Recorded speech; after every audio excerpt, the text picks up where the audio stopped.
For decades, millions of people have refused to take creatine because they believed that it would slowly destroy their kidneys. Some others believed that it would cause baldness, and some thought that it's basically an steroid. None of these myths started out of nowhere. In fact, some of them started with real science. Some others started from one tiny study that got misunderstood. And one of the biggest lies about creatine is still repeated by people who should honestly know better. So, how did one of the most extensively studied supplements in the planet become one of the most feared supplements? Something that our own body naturally produces becomes so scary. And if you want to take it, how should you take it? The answer begins with a blood test. Around 30 years earlier, it was the early 1990s. Gyms around the world had started talking about a new supplement. Athletes claimed they recovered faster, powerlifters got stronger, sprinters became more explosive. Within only a few years, creatine became one of the fastest growing supplements in sports. Then, a number on a lab report started raising eyebrows. Blood tests from otherwise healthy athletes started showing elevated levels of creatinine,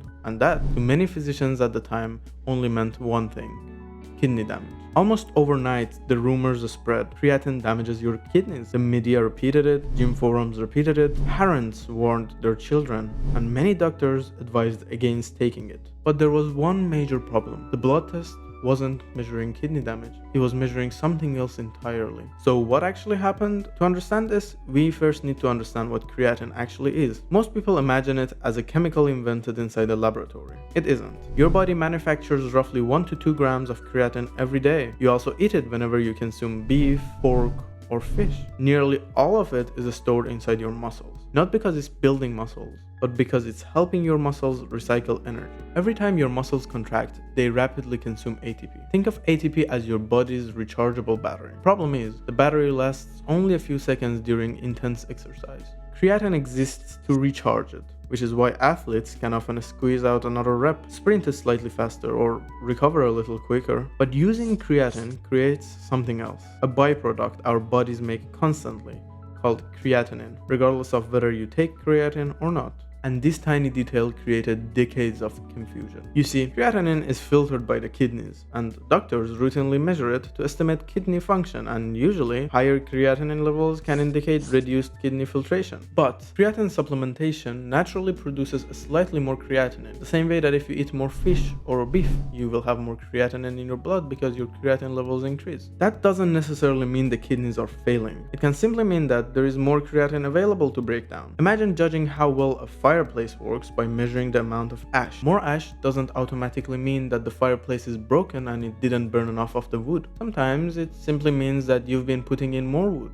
Researchers eventually began performing controlled studies. Again and again and again, healthy volunteers supplemented with creatine. Their kidney function was monitored, and months passed, sometimes years passed, and the feared kidney damage never appeared. The blood marker had changed, but the kidneys had not. And that makes sense. Your kidneys aren't struggling to keep up. In a person with healthy kidneys, they're just filtering more of something your body is naturally making more of. Just more traffic through a highway that was built to handle it. No strain, no damage. But then another fear appeared, just as the kidney myth began to fade. A completely different headline exploded. Creatine causes baldness. This claim spread across gyms, social media, even medical discussions, and surprisingly, it all traced back to one small study. Researchers followed a group of rugby players taking creatine. After supplementation, one hormone, DHT, increased. Now here's where things went wrong. DHT has been linked to male pattern baldness. People immediately jumped to the conclusion that creatine must therefore cause hair loss. But the study never measured hair loss. The researchers only measured hormone levels.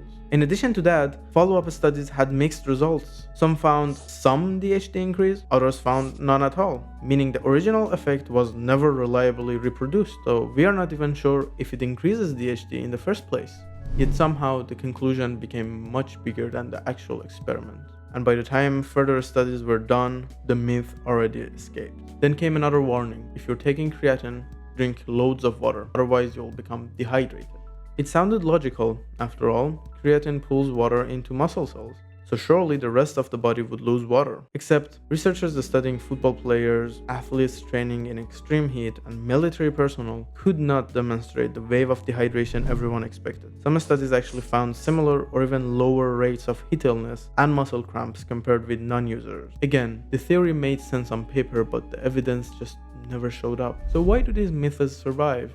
Because our brains are designed by evolution to remember danger, not correction. So if somebody tells you that this supplement destroys your kidneys, you will remember that. But if scientists spend the next 20 years proving otherwise, few people will hear about it. Medical misinformation often spreads exactly like urban legends. The first statement is exciting, but the correction is boring, and boring rarely goes viral. Creatine isn't unique. Medicine is full of ideas that once appeared to be obvious until better evidence appeared. That's exactly how science is supposed to work. A study asks a question, another study tests it, another challenges it, and eventually a clear picture begins to emerge. Today, the picture suggests that creatine, when taken appropriately and by healthy individuals, is generally well tolerated and has a good range of benefits, and it is among the most extensively researched supplements available. That doesn't mean that everybody should take it. People with kidney disease or other medical conditions should always discuss supplementation with a healthcare professional. But it does mean something else. Sometimes, the most dangerous thing isn't the supplement, it's believing the first headline instead of the full story. So, if you're interested in taking creatine, where do we begin? The general recommended dose for a healthy adult is 3 to 5 grams per day. The best creatine to take is creatine monohydrate, and if you're looking for the most pure and controlled production, look for the CreaPure label on the packaging. Remember, with creatine, consistency is key. It doesn't matter if you take it in the morning, afternoon, after or before your workout. Just keep it consistent.